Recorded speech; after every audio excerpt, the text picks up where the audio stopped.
Ketua Dewan Komisioner Otoritas Jasa Keuangan (OJK) Mahendra Siregar memperingatkan tidak boleh ada pihak yang dilindungi jika terbukti terlibat dalam kasus dugaan gratifikasi proses penawaran saham perdana atau IPO Bursa Efek Indonesia.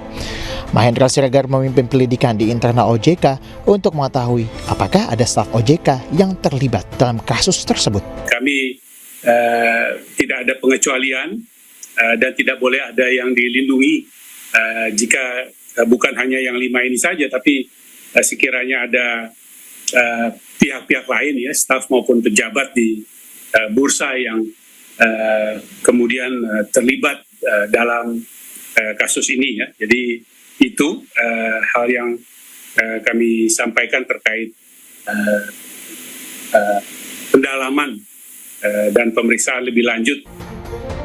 Modus kejahatan kerah putih di industri keuangan terbesar di Asia Tenggara ini berawal dari 5 karyawan divisi penilaian BI meminta uang hingga miliaran rupiah kepada setiap calon emiten yang ingin sahamnya tercatat dan diperdagangkan di Bursa Efek Indonesia atau BI.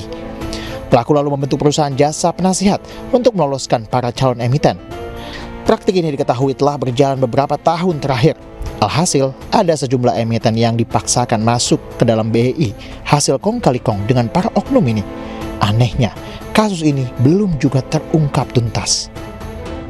Pasca terungkapnya kasus dugaan gratifikasi proses penawaran saham perdana atau IPO, 5 karyawan BI dipecat. Benarkah Bursa Efek Indonesia atau BI kecolongan?